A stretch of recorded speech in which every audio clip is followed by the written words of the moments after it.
is Truth Frequency Radio. The wicked ones obviously under heavy Masonic influence.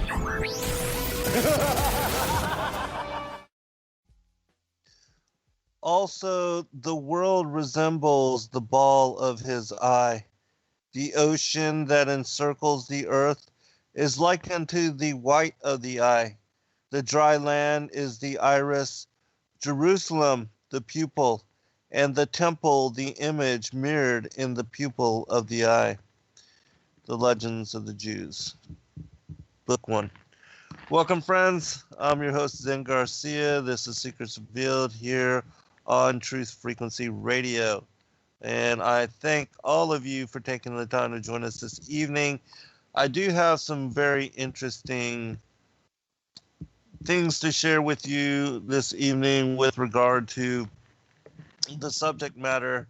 And also, I want to remind, especially those of you that are near or around the Georgia area here in the Southeast, that on August 5th and 6th, 2017, I will be joining Dr. Stephen Pidgeon, Stephen Ben-Nun, Yana Ben-Nun, Laurel Austin, and my friends Carol Austin and also Kathy will be joining us. For the evening, we will be having a conference where Stephen and I discuss and debate the topic of the globe versus the flat earth. And so many of you have been asking as far as where, you could gather together with us and fellowship to share, break meal, and come together in a really intimate setting. And this would be the perfect opportunity. And so if you can, go to globalversusflatearth.com, and there you will see where you can purchase the tickets. They're only $25 for the 2-day conference, which will begin at 10 o'clock in the morning on Saturday, August 5th, go till 5 p.m. that evening.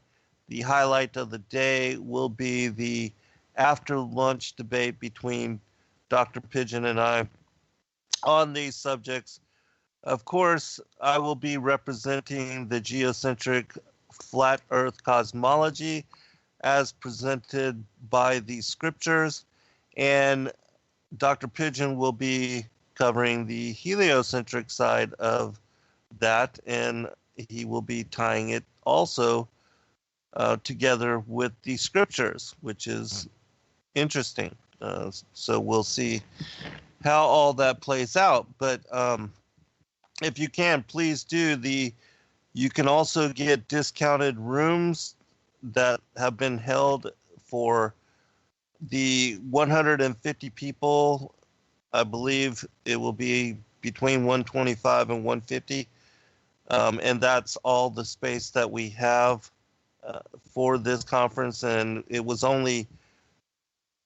planned within 2 months. And so it was put together in kind of a quick fashion. And it will be something that, especially for those of you that will not be able to attend the International Flat Earth Conference, which will be from November 9th and 10th, 2017 in Raleigh, North Carolina, that this would give you something to attend and check out on the lead up to that conference. And I also want to make mention that Chris and Liz Bailey in Ohio, they are putting on a conference, Take Over the World conference, I believe it is, and Rob will be speaking there on the flat earth and geocentric cosmology as well. And so a lot going on within these 3 months, and especially with the whole thing of the sign of Revelation 12 and how that is tied to the Feast of Trumpets this year in September 23rd of 2017. Then we have that the solar eclipse in August sometime. I forget exactly when. Kathy, if you wouldn't mind sharing that with the chat room. But Stephen, Dr. Pigeon and I did a show last night on Revolution Radio, and I will be uploading that sometime tomorrow for those of you that missed it. It was a very fascinating show, and we talked about this particular solar eclipse and how it begins, according to him, when the sun rises, and that it will be, the shadow will be allocated between California and South Carolina, I believe is what he said. And this is something that hasn't happened in this manner for a very long time. And so all of us here in America, we have a chance to bear witness to this, which, eclipses are absolutely fascinating, unfolding phenomena in and of themselves. So I do plan on getting together with people, if possible, to share this particular experience. And so a lot going on within these upcoming next few months, August through September. And because of the virgin clothed with the sun, with the moon beneath her feet, child within her womb, and a crown of 12 stars, being Mercury, Venus, and Mars in alignment with the 9-star constellation of Leo, that particular sign unfolds on the Feast of Trumpets this year, and it also being encoded into the scriptures for thousands of years. In my opinion, it's got to be in some manner significant. And, I know a lot of people, there's different individuals out there that are doing work where they are connecting it to the rapture of the church, but I know that can't happen until the Antichrist is revealed and the beast system comes into power. And so in my mind, that can't be the unfolding of that event unless a lot of things happen between now and then. And I'm not saying that they can't, because of course the scriptures say that there will be peace and then come sudden destruction, and that the dominoes will start to fall in rapid succession. And so anything can happen.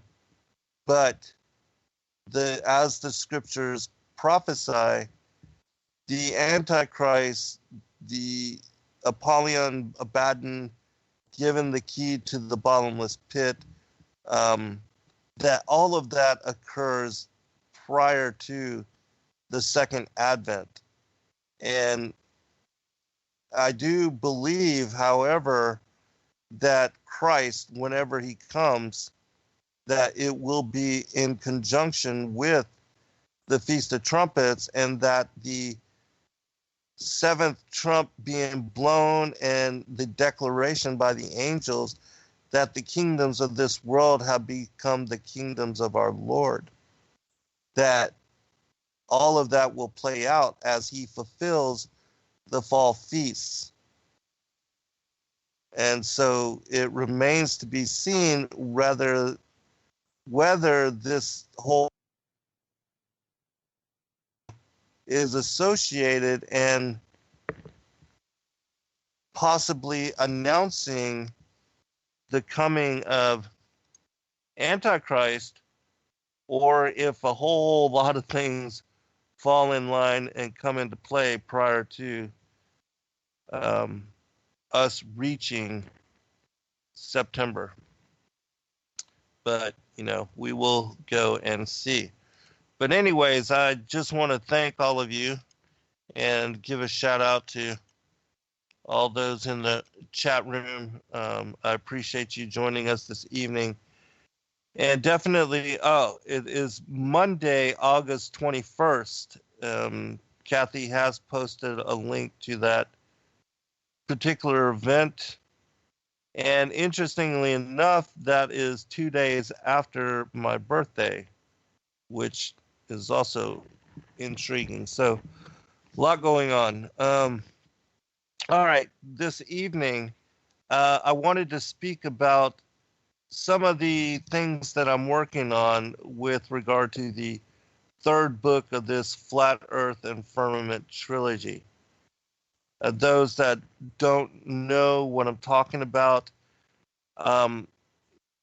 in June of 2015, the Most High gave me revelation that allowed me to basically decrypt the book on the courses of the heavenly luminaries, as written in the book of Enoch, and that there are 12 chapters attributed to the motions of the sun, the moon, the stars, the wandering planets, and also the other heavenly luminaries.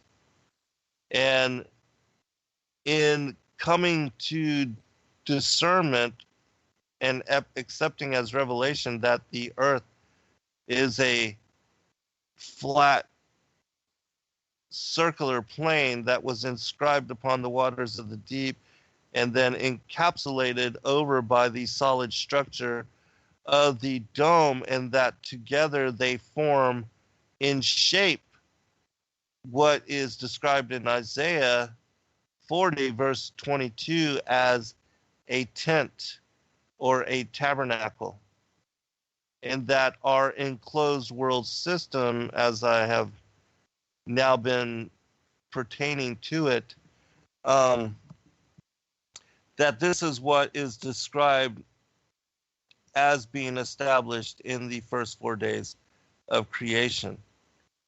And so I'm going to talk about a few of those things, and then I'm going to tie it together with my recent examination of the book of Odysseus, well, the legend of Odysseus written by Homer, and also that of Jason and the Argonauts, and Virgil's Aeneas, the tales and legends of Aeneas, the hero Aeneas.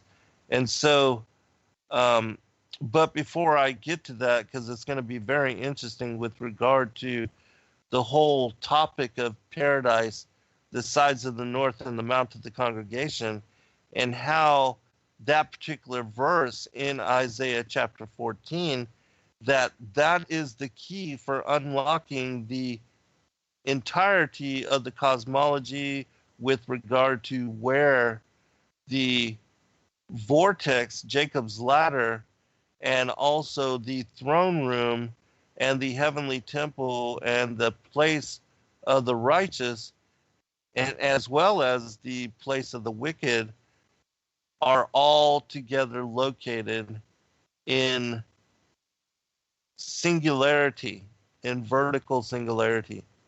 And that is what I'm describing and elaborating upon within the various chapters of this book.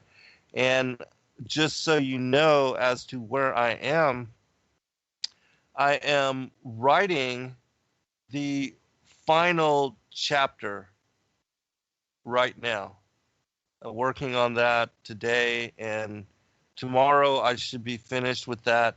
And then it's just a matter of proofreading all of the various chapters and preparing the manuscript for publication. And I'm giving myself 2 months to do this.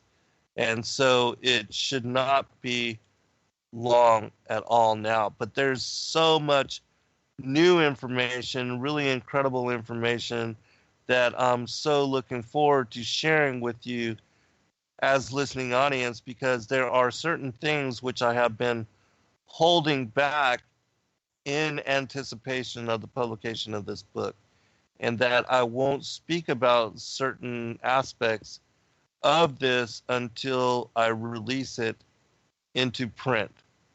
And so when I do that, there's some things that I'm going to be talking about and sharing that are just absolutely mind-blowing. And I have shared a few of those things with some of my closest associates, and they agree with me that it is absolutely mind-blowing. And so, I guess I could kind of tell you the names. Well, I'll do that when we return. Or at some point this evening, I will tell you the names of the chapters so you can get a better idea as to the fullness of what I'm bringing forth in this particular title. But the reason that I began with the whole quotation on how the enclosed world system resembles that of the ball of an eye, in this case, Adam's eye, is to set the premise for leading into the story of how I'm going to tie in together the whole legend of Odysseus and Jason and Aeneas with this cosmology as I have been presenting it. But I'm going to first establish and elaborate a little bit on the shape of the earth as described within Scripture. And so let me read this verse again and then expound upon it just a little bit. It says, "Also the world resembles the ball of his eye. The ocean that encircles the earth is like unto the white of the eye. The dry land is the iris.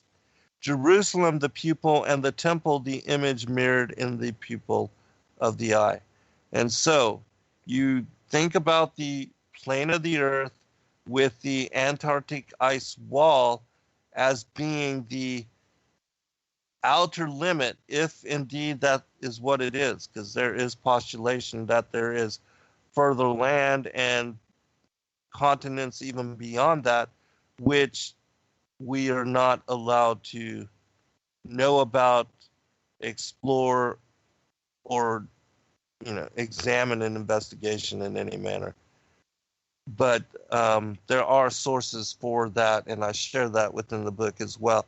And so it's quite possible that the ends of the earth and that the firmament where it comes down in merger with the outer edge of the great circle that is the plane of the earth as described in Isaiah 40:22, that this could be, the outer perimeter could even be greater than in extent than what we see as represented by the Antarctic ice wall. But for now, we're just going to postulate that somewhere right beyond the Antarctic ice wall, that is where the boundaries, the outer limits for the firmament in joining in union with the earth, that is where it comes together. So just to, so you can visualize and follow along in conceptualization with what I'm going to be laying out here. All right, and so I'm going to read a couple other passages which also set the premise for this same kind of ideology. It says this in 1 Clement 20, verse 5 and 6. "The basin of the boundless sea, gathered together by his workmanship into its reservoirs, passeth not the barriers wherewith it is surrounded. But even as he ordered it, so it doeth. For he said, So far shalt thou come, and thy waves shall be broken within thee. The ocean, which is impassable for men, and the worlds beyond it, are directed by the same ordinances of the master." And so here again, as in the previous passage, the oceans are described as surrounding the dry land, the continental land masses, which are interdispersed in circling the polar north.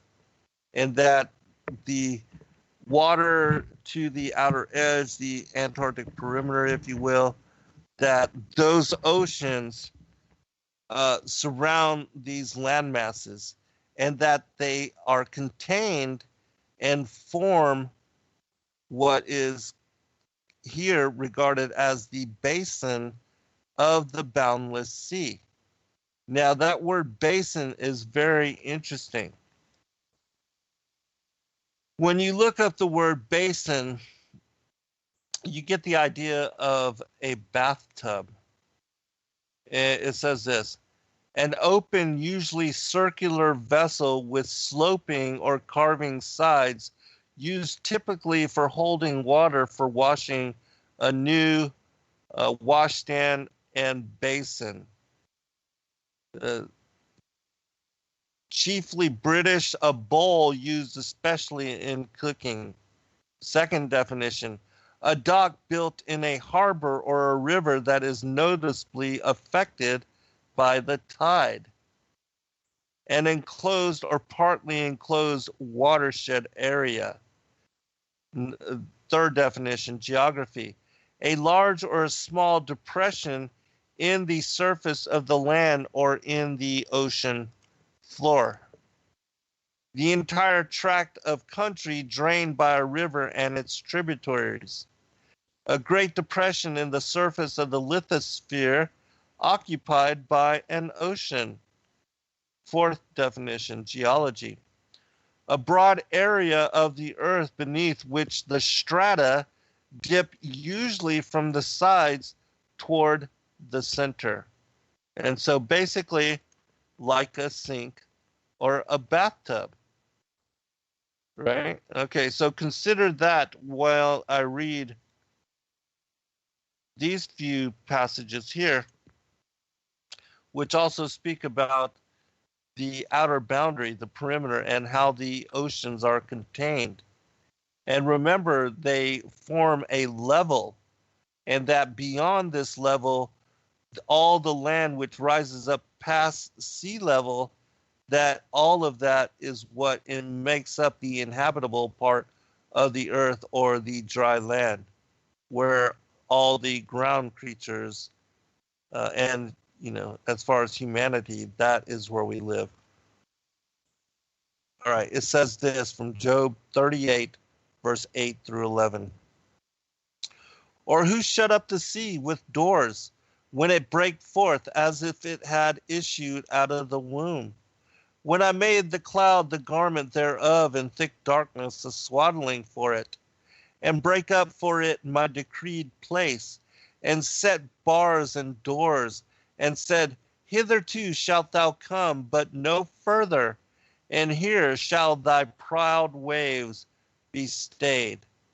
And so the Most High here in this passage is describing to Job the establishment of this outer perimeter, this boundary, this basin that contains the boundless sea. All right, a couple more passages linked to this. Who laid the foundations of the earth, that it should not be removed forever? Thou coverest it with the deep as with a garment. The waters stood above the mountains. At thy rebuke they fled. At the voice of thy thunder they hasted away. They go up by the mountains, they go down by the valleys, unto the place which thou hast founded for them. Thou hast set a bound that they may not pass over, that they turn not again to cover the earth. And of course, this is referencing even the flood that was brought upon the earth, and also how, in my opinion, that in the first world age, where the earth became without form and void, in 2 Peter chapter 3, it describes how even that earth age was destroyed by a massive, whether it was worldwide deluge or not, it was destroyed by waves and ocean and water. And that even places like Pumapunku, show that a cataclysmic, a massive cataclysmic event had occurred in our ancient past, and that judgment was brought upon the fallen angels, the rebel angels, and their culture and civilization in our ancient past. And in my opinion, all that is tied to even the destruction of Atlantis, where it was destroyed and submerged beneath the waves and lost forever, as described in Ezekiel chapter 26. And so when we come back from break, we'll pick up.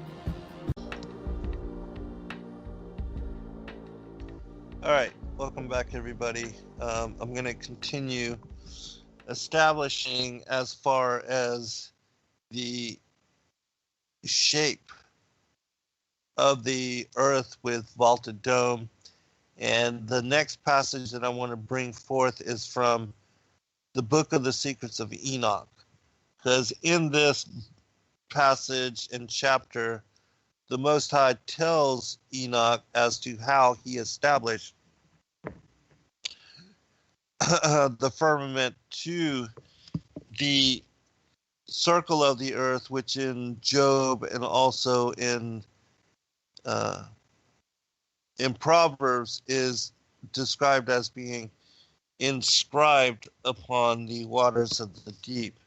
Let me see actually if I have that where I could.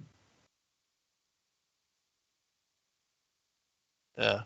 Well, we'll get to that at another point, but I'm going to go ahead and share this first. All right. It says this. And then I made firm the heavenly circle. Now notice that firm as part of the word firmament, that it is attributing that the firmament, the expanse which encapsulates and covers over the circle of the earth, that this is a solid structure. And so here the Most High says, and then I made firm the heavenly circle. The heavenly circle is the vaulted dome. And made that the lower water, which is under heaven, collect itself together into one whole, and that the chaos become dry. And it became so. Out of the waves I created rock, hard and big, and from the rock I piled up the dry. And the dry I called earth. And the midst of the earth I called the abyss, that is to say, the bottomless. Now this is very important because this is also associated to the vortex that I'm going to be speaking about, which is centered upon the middle of the earthen plane, and that there is both a vortex which leads up into the upper heavens and to the throne room of the Most High God, as is indicative by the star Polaris, which is unmoving, fixed, and situated just as the earth is. That star points to the throne room of the Most High God and the heavenly temple, which is established directly above it. But that there is also there upon the earth a wide gaping maw, which is a hole, like a huge hole, whirlpool, a vortex which sucks the waters of the ocean down, it funnels them down into the interior of what in this passage is referenced as the abyss or the bottomless. That there is a hole which leads into the interior of the earth, and that falls a way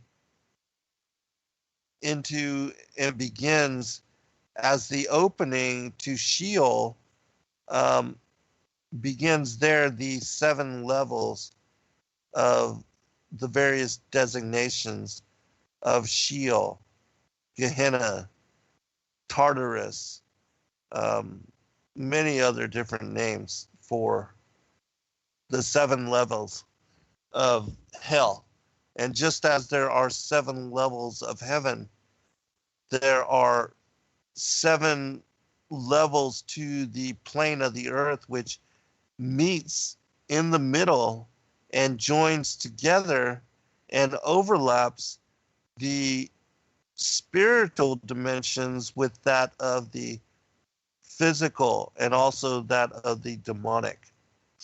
And so the earth is the meeting place, the place of merger for both the heavens and hell, which is why here in the duality, we learn through the experience of pain and pleasure, and also good and evil, light and darkness, that it is here in this dimensionality that we learn the spiritual and also the carnal. All right, so continuing. I collected the sea in one place and bound it together with a yoke. Now remember that yoke, like you put a yoke upon the neck of an oxen, that it prevents it from straying.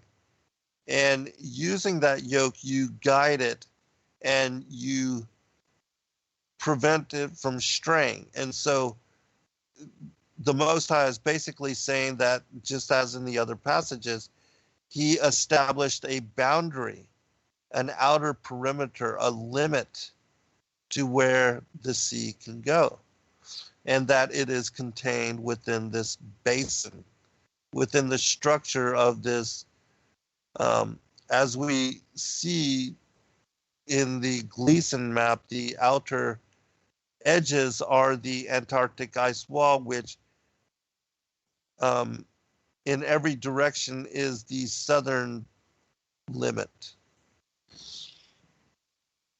And that it forms a giant circle, almost as like Auguste Piccard, in describing it, he said that the earth looked like a flat disc with upturned edge. Those upturned edges, that is the boundary, the establishment of the outer perimeter. It is the yoke which prevents the sea from going beyond. And so continuing. And I said to the sea, behold, I give you your eternal limits, and you shall not break loose from your component parts. Thus I made fast the firmament. This day I called me the first created. The book of the secrets of Enoch. And so here, the Most High is also talking about how he joined to this outer perimeter, to this yoke, which on the United Nations flag, it is represented by the laurel wreath. That is the ice wall, the outer edge. Because you don't see on that map, which shows the true orientation of the earth as the continents circle around the northern polar region, you don't see anywhere depicted upon it Antarctica, the so-called southern polar continent. That it is not a continent, but it is the outer limits of what we are talking about with regard to the circle of the earth. And so here he says, and I said to the sea, behold, I give you your eternal limits, and you shall not break loose from your component parts. And thus I made fast the firmament. And so he's describing, again, as I said, joining in union the firmament, which at the very beginning of this passage, he describes as I made firm the heavenly circle, that this is the creation that is being described within this particular verse. I'm going to share one more from the Wisdom of Jesus Son of Sirach, chapter 16, verse 26 and 27. It says, when the Lord created his works from the beginning, and in making them determined their boundaries, he arranged his works in an eternal order and their dominion for all generations. And so I'm going to share one more passage. I got to find it. I don't have it here located, but after I do so, we will then go into some of the other aspects of what I would like to cover with regard to this. Okay, let me pull this up here.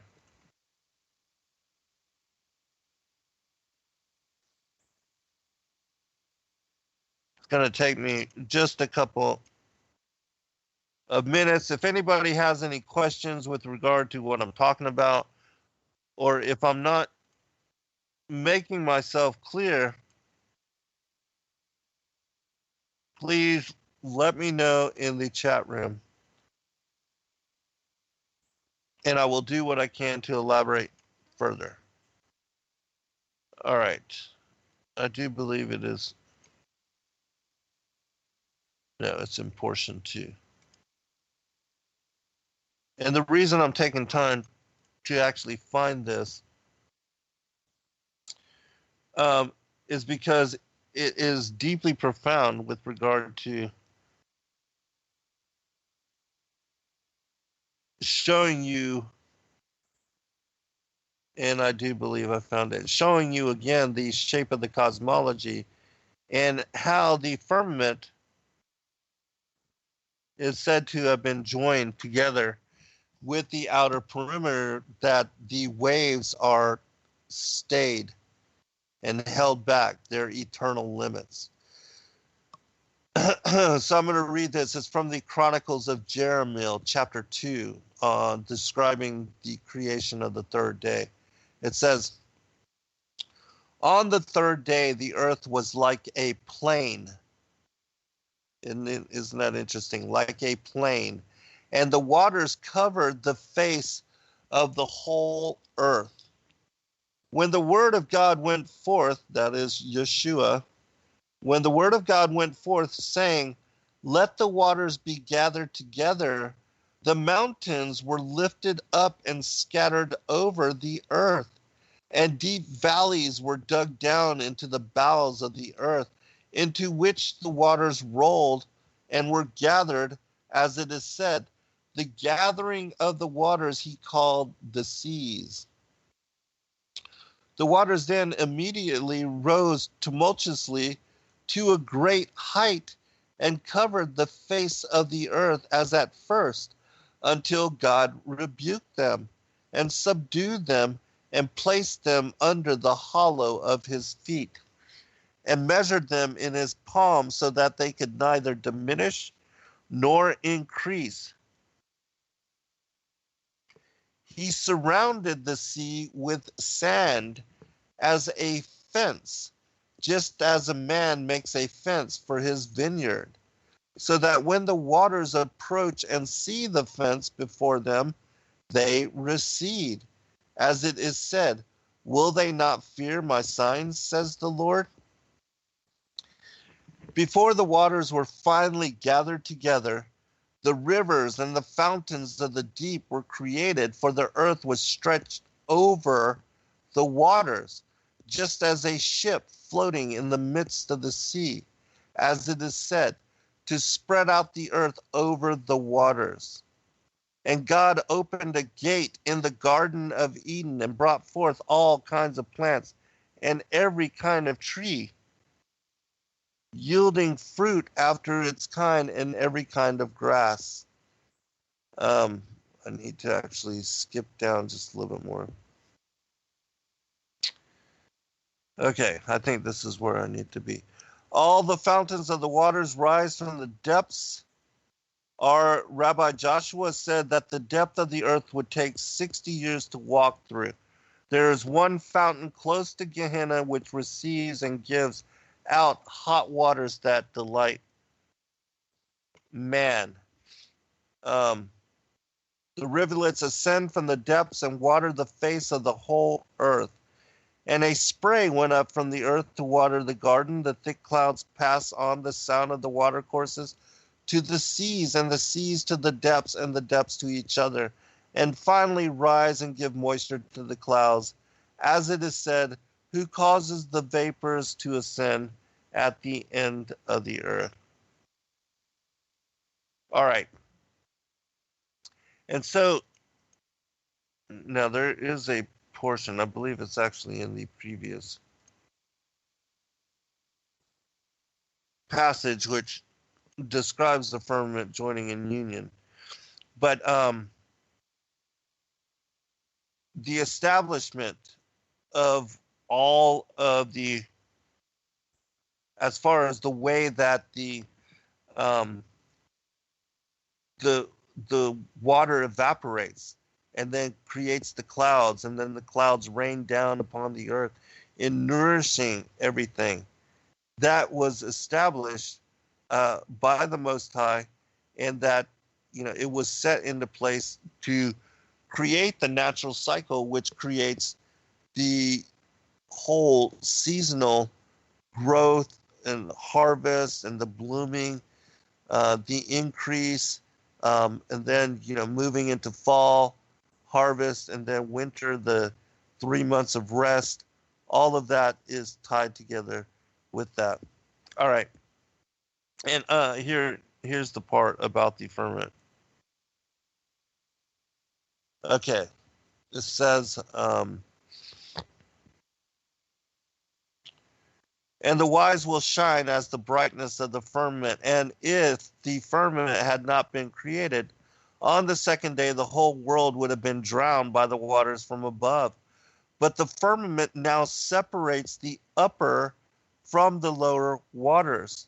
These angels, which were created on the second day when sent by God, became winds. As it is said, he made his angels winds. When they minister before them, they become like fire. I have to skip down just a little bit. The divine presence of God. Okay, I believe this is the part. The divine presence of God sits in the center on a high and exalted throne, which is exceedingly majestic and is suspended above in the air.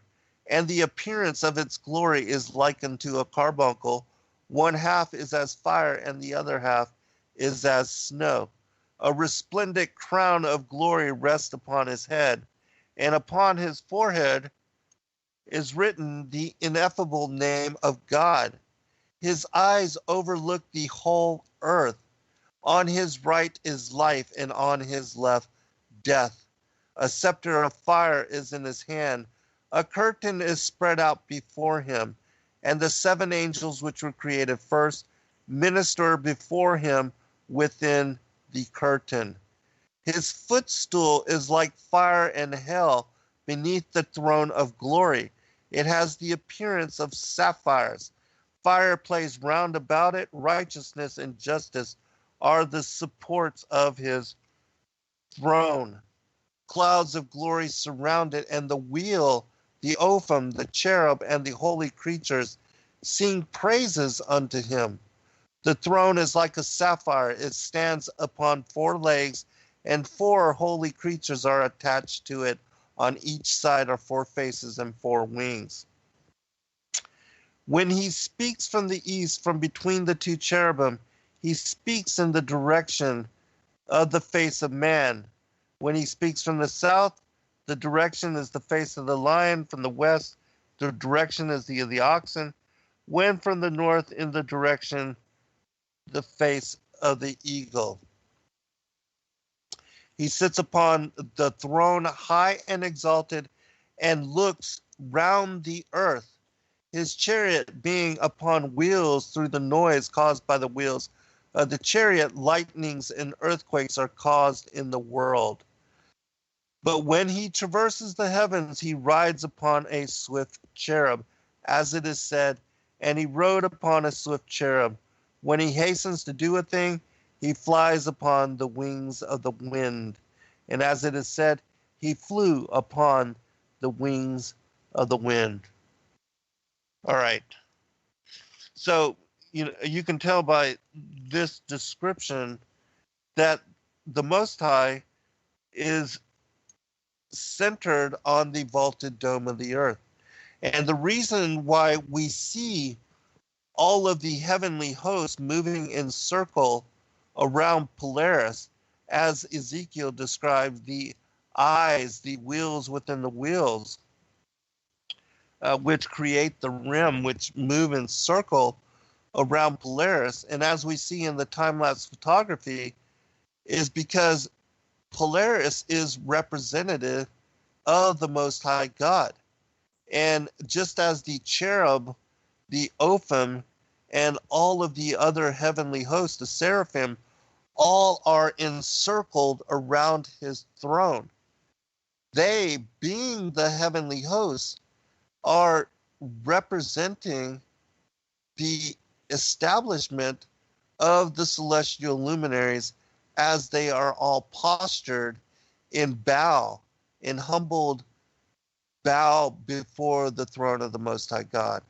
And so that's why we see the stars moving in the manner and situated in placement in the manner that we witness through the time-lapse photography, which shows all of these celestial luminaries moving in circle around the throne of the Most High God, and that it is upon the vaulted dome that he is looking down upon us and watching over us, which, that it's just absolutely fascinating how all that comes to life when you have understanding, when you have discernment. All right. Because I know that already an hour has gone by, I'm going to go ahead and get into the premise and establish talking about this vortex at the polar north and how there is a gateway, as Jacob saw, that the angels are ascending and descending upon this ladder, that they are going up into the throne room of the Most High God, that the heavenly angels, which serve the Most High God, they meet with him above the Mount of the Congregation, because the Mount of the Congregation is also situated there in the sides of the north. And the reason this area is called the sides of the north is because all of the directions, south, west, and east, they all rise in apex and join together in the north. And so the place of the Mount of the Congregation, the reason it's called the sides of the north is because that is the center, the middle of the earthen plane, and that is also the area which the vaulted dome comes together in union, much like you see in a cathedral, with the dome at the center of the assembly, that it rises in union and joins together at apex, at the very height of the heights, the center of the vaulted dome as structure. And that is also where the Most High has established his heavenly throne. But we're going to be talking about specifically the Mount of the Congregation and this whirlpool, which leads down into the interior of the earth. Now, understand too that in my book, I describe and comment on all the things that I'm talking about here, but with so many more sources and so much more elaboration. But I'm just kind of trying to give you a quick breakdown for understanding this in conceptualization. So, because I'm going to, as I said, I'm going to tie it together with Odysseus, Jason and the Argonauts, and also Virgil's Aeneas when we come back in next hour. But I want to read a couple of side notes which you can find on Gerardus Mercator's azimuthal projection map, his 1569 azimuthal projection map. At the following coordinates, he has marked down these statements. At 80 degrees north and 220 degrees east, the ocean breaking through by 19 passages between these isles forms 4 arms of the sea, by which without cease it is carried northward, there being absorbed into the bowels of the earth. Yeah. All right, we'll pick it up on the other side, and then I'll get into this other stuff.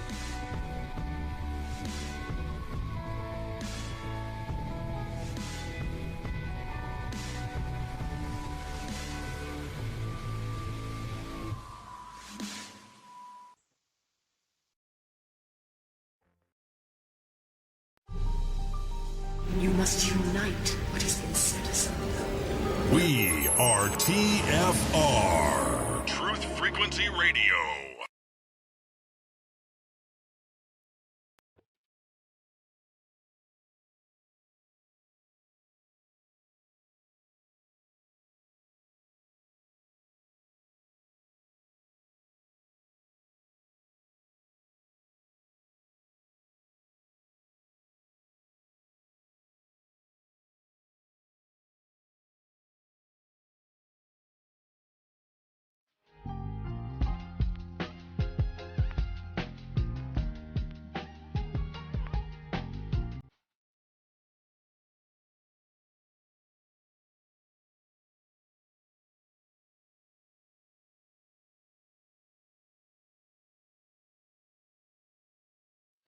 All right, welcome back, everybody, for second hour. And so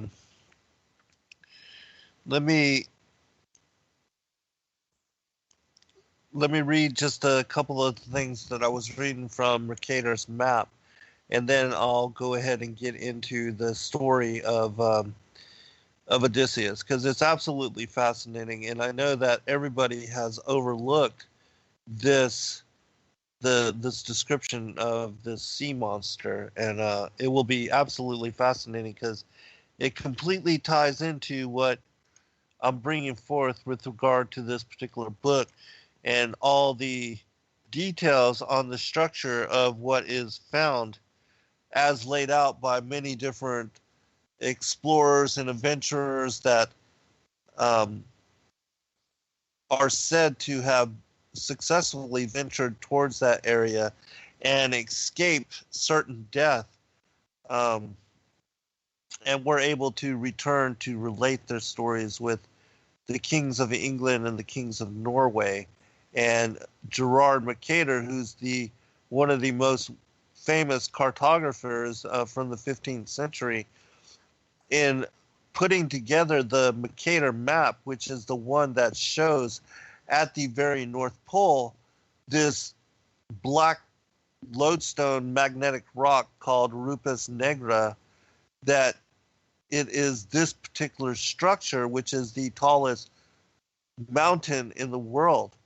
And from there, that being the tallest mountain in the world, it is also said to have no vegetation growing upon it, and being magnetite, that it is smooth, and that there is no way that one can climb it because there's no foothold to be made upon it. And this is some of the stuff that will be cited in some of the things that we go into. And so at 80 degrees north, 220 degrees east, Mercator says the ocean breaking through by 19 passages between these isles forms 4 arms of the sea, by which without cease it is carried northward, there being absorbed into the bowels of the earth. The rock which is at the pole has a circumference of about 33 leagues. And so this rock is what I'm talking about as far as this magnetite, this lodestone mountain. At 72 degrees north, 170 degrees east, he says, from sure calculations, it is here that lies the magnetic pole, and the very perfect magnet which draws to itself all others, it being assumed that the prime meridian be where I have placed it. All right. He also says this for this particular place. A monstrous gulf in the sea, towards which from all sides the billows of the sea coming from remote parts converge and run together as though brought there by a conduit. Pouring into these mysterious abysses of nature, they are as though devoured thereby, and should it happen that a vessel pass there, it is seized and drawn away with such powerful violence of the waves that this hungry force immediately swallows it up, never to appear again. And so, remember I described that at the North Pole, there is this vortex which leads downward. And it is a whirlpool which is said to funnel the ocean's waters down into the abyss, the bottomless, into the pit of hell. And that this huge vortex, it not only swallows the waters of the ocean, it also every 6 hours reverses course and spews them out. And that in spewing them out, it creates the cycle, the tidal rhythm of high and low tide as it occurs twice daily, every 6 hours, reversing course. And so, now I'm going to go ahead and get into some of the description of this whirlpool. And then I will read the stories of Odysseus. It says this, and this is a passage, an excerpt from my book, The Firmament, which I will be including some of this in this new book, but I will be elaborating upon it in great detail with a lot of these other stories. Okay, and so it says this. The 14th century writings Inventio Fortunata by Nicholas Delin and the Itinerarium of Jacobus Sinoian mention the magnetic mountain being so powerful that it pulled the nails right out of explorers' boats. The encircling whirlpool and 4 directional rivers surrounding the mountain were said to change every 6 hours, causing the tides, comparing them to the breath of God at the navel of the earth, inhaling and exhaling the great seas. The cartographer Gerardus Mercator's 16th century map below informs us that the waters of the oceans are carried northward to the pole through these rivers with great force, such that no wind could make a ship sail against the current. The waters then disappear into an enormous whirlpool beneath the mountain at the pole and are absorbed into the bowels of the earth. Fridtjof Nansen has found mentions of a great northern whirlpool in Norse legends of the world's well, Havelgamur, which causes the tides by pushing and pulling water through its subterranean channels. Isidore of Seville, the Gesta Hamburgensis Ecclesia Pontificum of Adam Bremensis, 11th century, the Topographia Hibernica of Giraldus Cambrensis, 1146 to 1220. His description of the northern whirlpool is cited by Mercator. The Historia Norvegia, circa 1180. The Speculum Regale, circa 1250, of Einar Gunnarsson, and a particularly interesting quote from the Langobard author Paulus Warnfried, 720 to 790, also called Diaconus. He says this, quote, "And not far from the shore which we before spoke of, on the west, where the ocean extends without bounds, is that very deep abyss of waters which we commonly call the ocean's navel. It is said twice a day to suck the waves into itself, and to spew them out again, as is proved to happen along all these coasts, where the waves rush in and go back again with fearful rapidity. By the whirlpool of which we have spoken, it is asserted that ships are often drawn in with such rapidity that they seem to resemble the flight of arrows through the air, and sometimes they are lost in the gulf with a very frightful destruction. Often, just as they are about to go under, they are brought back again by a sudden shock of the waves, and they are sent out again thence with the same rapidity with which they were drawn in." In Gesta Hamburgensis Ecclesia Pontificum states that Archbishop Adalbert told of a team of noble men of Frisia around 1035 to 1043 who set sail to the north beyond Greenland.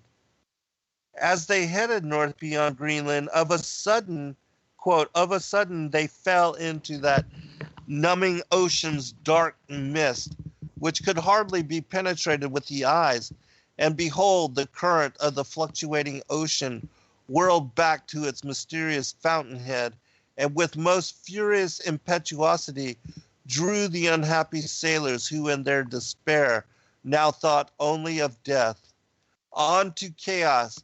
This, they say, is the abysmal chasm, that deep in which report has it that all the backflow of the sea, which appears to decrease, is absorbed in turn, revisited, as the mounting fluctuation is usually described, as the partners were imploring the mercy of God to receive their souls. The backward thrust of the sea carried away some of their ships, but its forward ejection threw the rest far behind the others. Freed thus by the timely help of God from the instant peril they had before their eyes, they seconded the flood by rowing with all their might." And so it is with that we're going to go into the story from the Odyssey, which is absolutely fascinating, because you will see that it parallels in account what is described by these explorers as well as many others. And that the sea monster, which is referenced in Greek mythology as Charbrydis, that this particular creature is not a sea monster per se with regard to perhaps a giant octopus, as there have been so many stories of these huge octopus existing and being of such large and ginormous size that they are able to pull down the ships as they cross and sail across the oceans of the world. And that this has happened to many. There's even a modern story of a captain of a submarine that this happened to them and they could not understand what was going on. And when they looked, they found themselves to be in the arms of a creature, a sea monster, and but that they had survived and escaped and were able to pass along their tale. And so this same thing happens to Odysseus. So let me read a little bit about Charbrydis so that you can better understand before I read excerpts from Homer's story. The legend goes as this. Odysseus faced both Charbrydis and Scylla while rowing through a narrow channel. He ordered his men to avoid Charbrydis, thus forcing them to pass near Scylla, which resulted in the deaths of 6 of his men. Later, stranded on a raft, Odysseus was swept back through the strait and passed near Charbrydis. His raft was sucked into her maw, but he survived by clinging to a fig tree growing on a rock over her lair. On the next outflow of water, when his raft was expelled, Odysseus recovered it and paddled away to safety. And so this is exactly what is described of those men from Frisia that thought they were about to be sucked to certain death. And then the whirlpool, reversing course, expelled in geyser the waters of the deep and carried along with it their ships, allowing them to escape.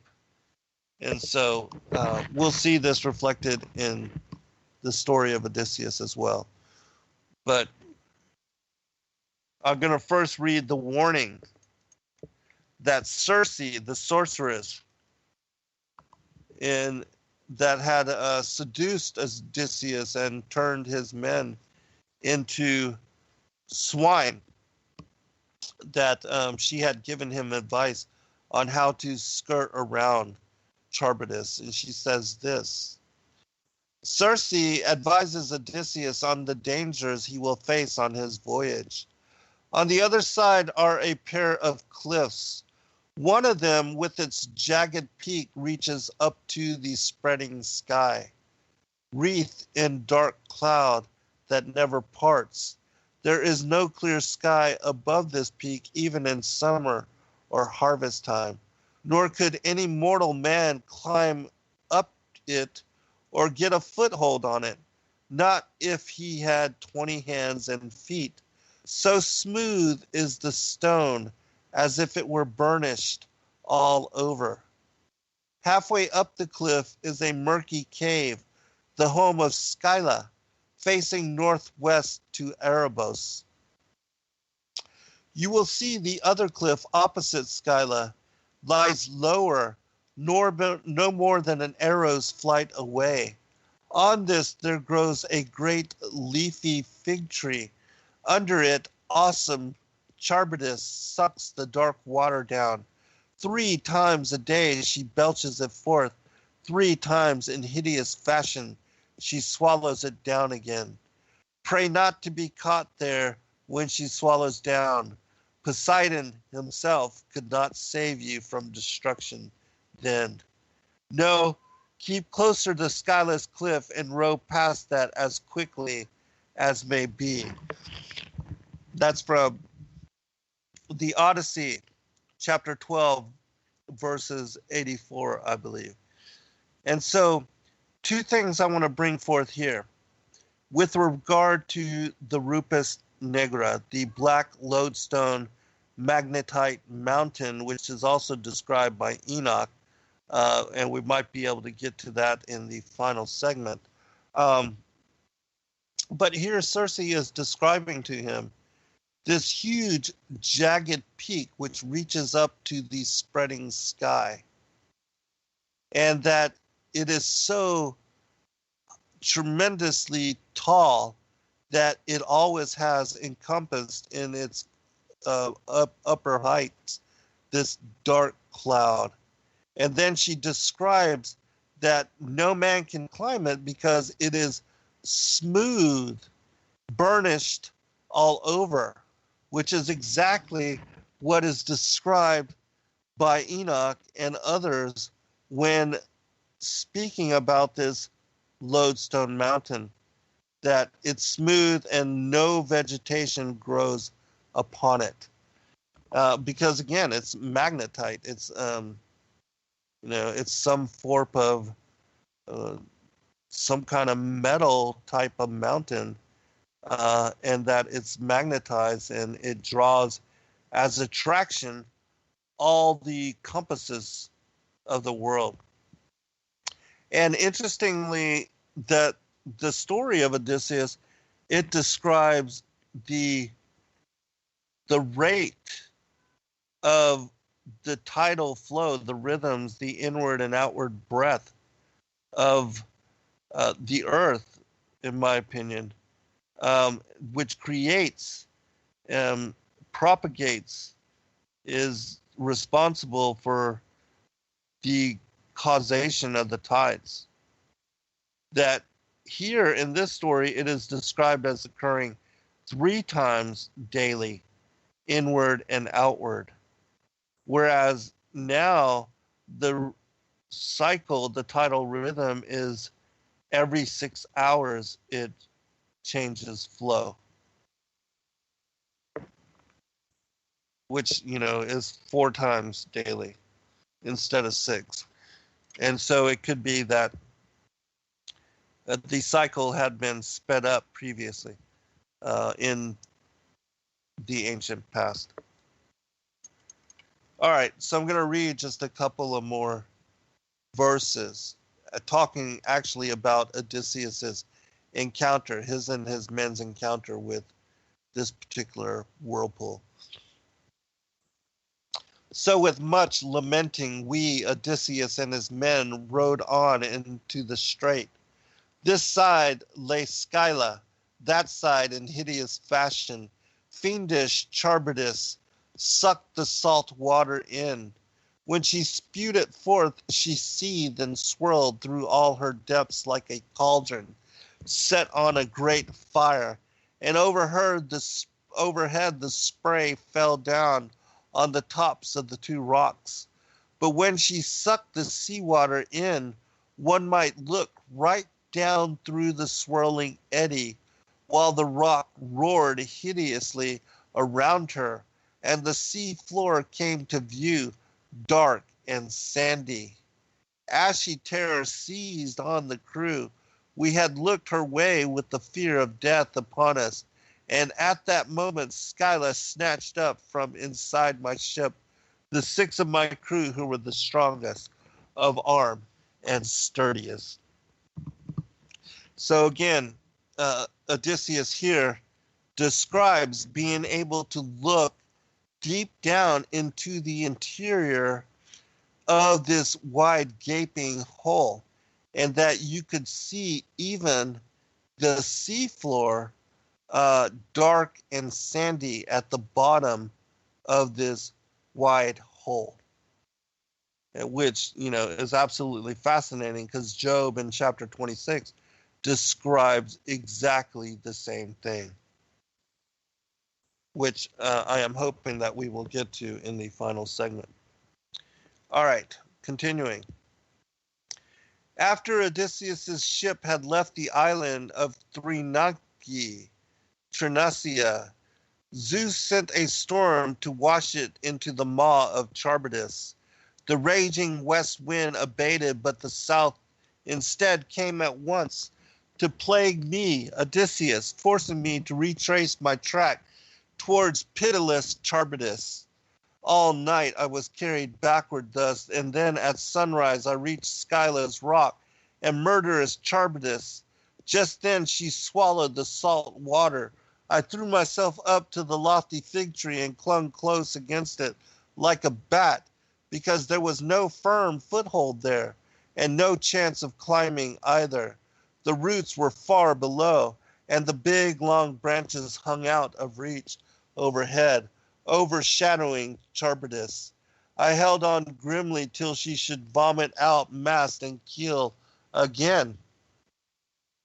That time seemed long to my anxious hopes, but about the hour when a judge in court will hear no more claims from brisk young plaintiffs, when he stands up and goes home to dine, about that hour the timbers swam up again from Charbrydis. I let myself drop, hands and feet together, and fell with a crash into mid-strait, just by the timbers, and then clambered onto them and rode with my hands. The father of gods and men, Zeus, would not allow Scylla to spy me, else I should never have escaped the precipice of destruction. All right. I'm going to read just a couple of verses to give you an idea that it was not just Odysseus or those other ancient explorers which had experienced and encountered Charbrydis, but it was also Jason and the Argonauts and also Aeneas. And I'll try to get this in quick. Hera commands the sea goddess Thetis assist the Argonauts in their passage between Scylla and Charbrydis. I brought them, the Argonauts, safely through the wandering rocks, where fiery blasts rage and roar, and the rollers break in form on jagged rocks and reefs. But it still remains for them to pass the great cliff of Scylla and the gurgling whirlpool of Charbrydis. Do not let my friends, the Argonauts, be so unwary as to fall into Charbrydis, or at once gulp she will swallow them all. Nor let them go too near the hateful den of the Ausonian Scylla, the wicked monster born to Phorcys by nigh wandering Hecate, whom men call Kratis, or she may swoop down and take her pick and destroy them in her terrible jaws. What you must do is so to guide the ship that they escape disaster, if only by a hair's breadth. Apollonius Rhodius, Argonica. I'm going to skip, since I only got a short time, and read one from the Virgil. It says, the sea rushed violently in between them, dividing Italy for Sicily. All right, we'll pick it up on the other side. All right, welcome back, everybody, for final segment. I'm pretty certain I'll be able to tie all this together, and then I'll be able to share a couple of scriptural supports for what I'm talking about. And so going back to Aeneas, he says the sea rushed violently in between them, dividing Italy for Sicily, severing their coasts and washing cities and fields on either side with a narrow strait. Scylla guards the right shore, insatiable Charbrydis the left. 3 times a day the latter, down in the depths of a whirlpool, gulps whole tons of wave into her maw, and then spews them up again, flailing the heavens with spray. One final passage from the Aeneas. Aeneas recounts his voyage. Then we made out of Thrinacian Aetna on the horizon, and from afar we heard a thunder of waves throbbing on rocks, and inshore noises broke fitfully on our ears. The race was dancing with fury, the shoal water boiling with sand. And Nicias cried, "That must be the infamous Charbrydis. Those are the reefs, the terrible rocks that Helenus told of. Row for your lives, my comrades. Pull together, pull." Yarely they all obeyed my father's command. Palinurus turned away first to port, the bows of his vessel creaking. Then the whole convoy with oars and sails clawed off to port. We were tossed up high on an arching surge. Then down we went in the trough as the wave fell away, down to the very pit. Thrice roared aloud the reefs and the caverns of rocks beneath us. Thrice we beheld the sky through a spattering flounce of spindrift. Time passed, the wind went down with the sun. Utterly spent, not knowing where we were, we crept to the shores of the Cyclops. All right. That basically, sets the premise of what I wanted to bring forth with regard to Odysseus and how it ties together. Again, it's my opinion that Charbrydis is not a sea monster, but is in fact this vortex at the polar north, which sucks in the waters of the ocean and then spews them out, creating again the tidal rhythm of high and low tide. And, the whole premise that science tells us and affirms to us that it is the synchronous orbit of the moon as it moves in circle around the earth, which causes, because of its gravitational pull, causes the tides. And that where it moves in motion, that there the tides move in rhythm with it.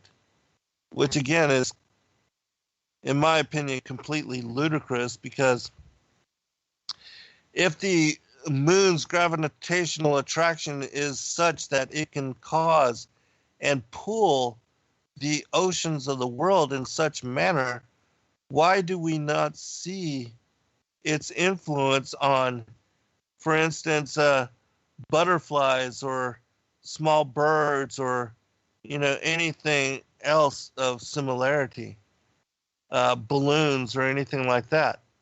There's no influence upon all of these other things. And yet we are to believe that the moon is responsible for pulling the tides, which in some areas is very significant, multiple dozens of feet even, very extravagant in some places. All right, so we're going to finish this out with these passages from Job and also Enoch, where he describes this vortex and this gaping hole at the northern pole. Job says this: "Dead things are formed from under the waters, and the inhabitants thereof. Hell is naked before him, and destruction hath no covering. He stretcheth out the north over the empty place, and hangeth the earth upon nothing. He bindeth up the waters in his thick clouds, and the clouds is not rent under them. He holdeth back the face of his throne, and spreadeth his cloud upon it. He hath compassed the waters with bounds, until the day and night come to an end. The pillars of heaven tremble, and are astonished at his reproof." And so, again, you have this place at the north where there earth has no covering, and it is stretched out over nothing. And Job basically is describing this same thing, this whirlpool, this gaping maw into which the oceans of the world percolate. There's another passage in Ecclesiastes where it's described as the spouts of the deep, which I cover also in my book. I'm going to read you the Targum rendition of this passage, just to give it to you from a different angle. It says this in the Targum. Is it possible that the mighty who are decayed will recover when they are below the waters and their camps? Sheol is revealed before him, and the grave and Abaddon have no cover. He it is who stretches the north upon the void. He erects the earth over the waters without anything to support it. Who binds up the rain in his clouds, and the cloud is not rent under it. He holds tightly the thick darkness about his throne, so that the angels will not see him. He spreads the clouds of his glory over it like a curtain. He decreed that the firmament should dwell upon the surface of the waters as the boundary between light and darkness. The pillars of the heaven tremble and are shaken by his wrath. Job chapter 26, verse 5 through 11 from the Aramaic Targum. Now, I'm going to read a description of this place as cited by Enoch. And I believe this is chapter 14 that I will be reading from. And this will kind of wrap up the show. It says this: I then surveyed the receptacles of all the winds, perceiving that they contributed to adorn the whole creation and to preserve the foundation of the earth. I surveyed the stone which supports the corners of the earth. It also beheld the four winds which bear up the earth and the firmament of heaven. And I beheld the winds occupying the exalted sky, arising in the midst of heaven and of earth, and constituting the pillars of heaven. I saw the winds which turn the sky, which cause the orb of the sun, and all the stars to set. And over the earth I saw the winds which support the clouds. I saw the path of the angels. I perceived at the extremity of the earth the firmament of heaven above it. Then I passed on towards the south, where burnt both by day and night 6 mountains formed of glorious stones, 3 towards the east and 3 towards the south.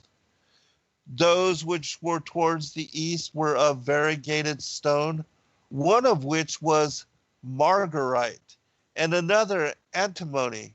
Those towards the south were of a red stone. The middle one reached to heaven like the throne of God, a throne composed of alabaster, the top of which was of sapphire. I saw too a blazing fire hanging over all the mountains. And there I saw a place on the other side of an extended territory where waters were collected. I likewise beheld terrestrial fountains deep in the fiery columns of heaven. And in the columns of heaven I beheld fires which descended without number, but neither on high nor into the deep. Over these fountains also I perceived a place which had neither the firmament of heaven above it, nor the solid ground underneath it. Neither was there water above it, nor anything on wing, but the spot was desolate. And there I beheld 7 stars, like gray blazing mountains, and like spirits entreating me.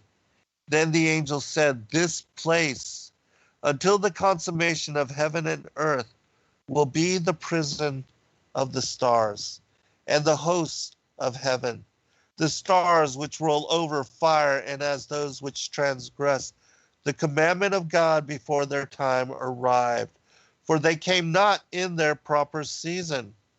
Therefore was he offended with them and bound them until the period of the consummation of their crimes in the secret year."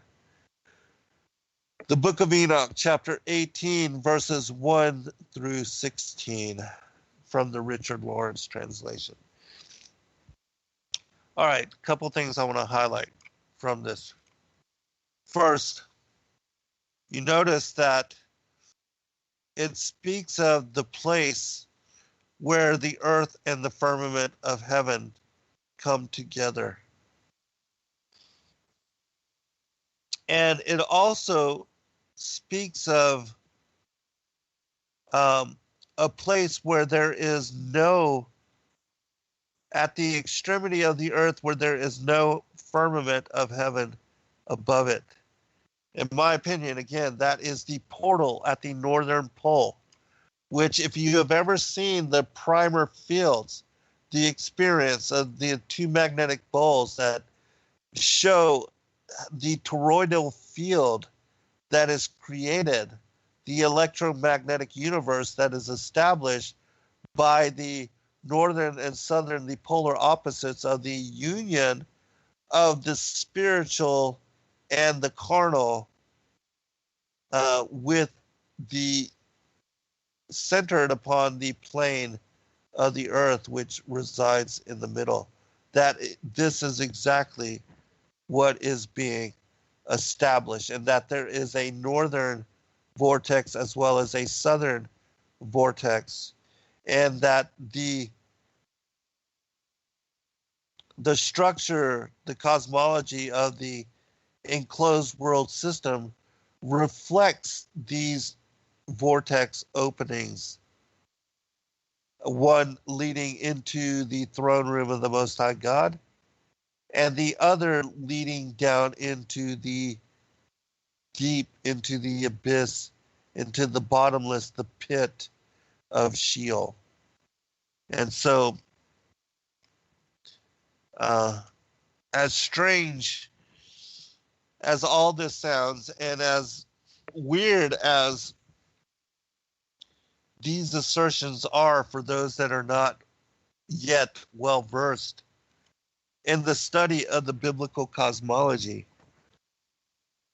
this most certainly is what is being affirmed by Scripture, and that the magnetic mountain, the mount of the congregation, which lies at the center of the earthen plane, that it is this mountain which rises up to the throne room of God, as it says here in Enoch. But the middle one reached to heaven like the throne of God of alabaster, and the summit of the throne was of sapphire. This is the exact same thing that I read earlier from the Chronicles of Jeremiah. And, which basically describe him as sitting upon the vaulted dome, and that everything else surrounds him and circulates around him. I'll read that passage again. The divine presence of God sits in the center on a high and exalted throne, which is exceedingly majestic and is suspended above in the air, and the appearance of its glory is likened to a carbuncle. One half is as fire, and the other half is as snow. A resplendent crown of glory rests upon his head, and upon his forehead is written the ineffable name of God. His eyes overlook the whole earth. On his right is life, and on his left death. A scepter of fire in his hand. A curtain is spread out before him. I mean, that is just poetic in nature. I guess I can share just a couple other passages, because it says also, here, and the seven angels which were created first minister before him within the curtain. His footstool is like fire and hail, and beneath the throne of glory it has the appearance of sapphires. Earlier, Laurel had sent me a couple of passages which, we were talking about the throne of God and how the earth is his footstool. And so I'll share these two passages. Isaiah 66 verse 1, it says, "Thus saith the Lord, the heaven is my throne, and the earth is my footstool. Where is the house that ye build unto me? And where is the place of my rest?" And so again, the whole thing.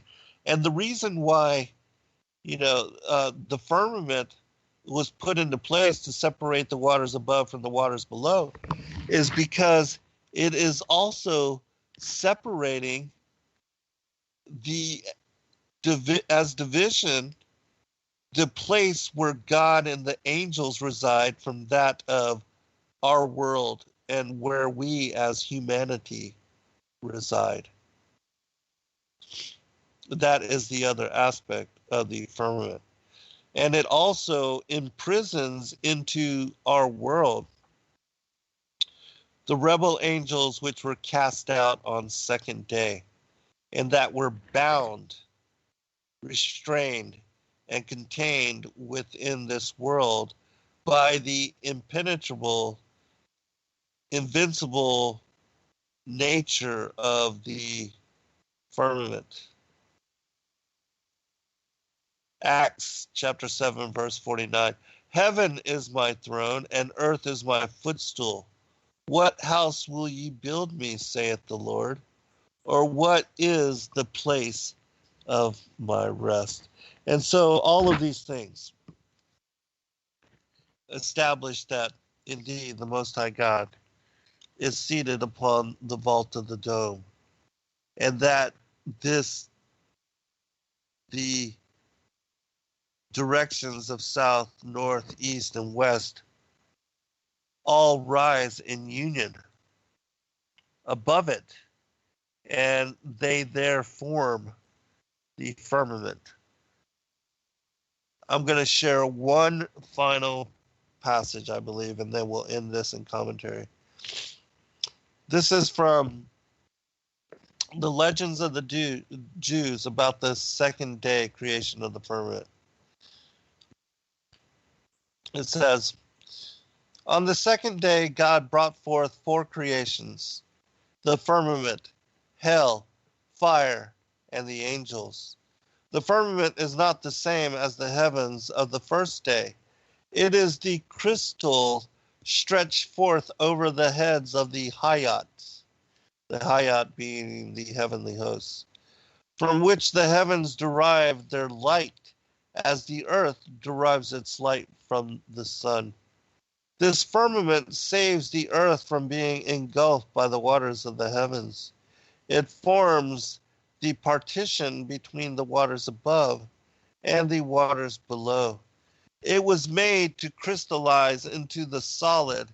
It is by the heavenly fire which broke its bounds and condensed the surface of the firmament.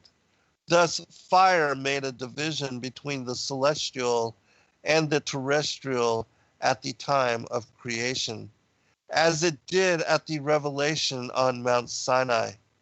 The firmament is not more than 3 fingers thick.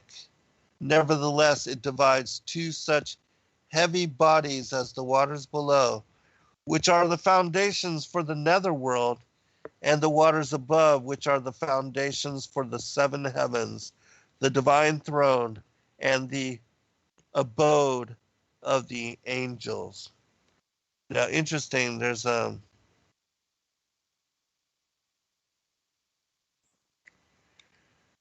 other passage which is very intriguing. And then we'll end in commentary. Oh, here it is. This is it. This is a fascinating passage. Again, it's referencing the north. It says, "To the north are the supplies of hellfire, of snow, hail, smoke, ice, darkness, and windstorms. And in that vicinity sojourn all sorts of devils, demons, and malign spirits." Remember, this is the interior. And it's also my opinion that this is where the locust army and the giants and the fallen angels are contained, and that they will be bound there until they are released from the north at the end of days. Their dwelling place is a great stretch of land. It would take 500 years to traverse it. Beyond lies hell. In the east, the west, and the south, heaven and earth touch each other. Now, isn't that, in my opinion, a complete description of the firmament joining in union with the earth, as I read from the book of the Secrets of Enoch earlier, and that the Lord God, Yahweh Elohim, describes joining in union the heaven and the earth in those directions, which create a circle, but notice that the north is not mentioned within this passage. Again, in the east, the west, and the south, heaven and earth touch each other, but the north God left unfinished, that any man who announces himself as a god might be set the task of supplying the deficiency and stand convicted as a pretender. Now, that is alluding to Isaiah chapter 14, again, where Lucifer says that he is going to exalt his throne above the stars and the clouds of God, and establishing his throne in the sides of the north above the mount of the congregation, that he would be like the Most High. And so all these things are tied together. There's so much, just really so much I could share that is connected to this topic, and which I will be bringing forth in this book.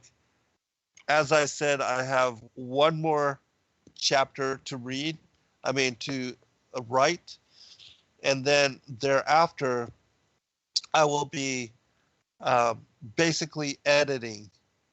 And so I'm hoping that I will have time to not only complete this book, but also prepare a PowerPoint presentation for the upcoming debate. Don't forget, global versus flatearth.com. Get your tickets to the debate between Dr. Pigeon and I, August 5th and 6th, 2017, here in Duluth, Georgia. Hope to see you all there. Be blessed all. Good night.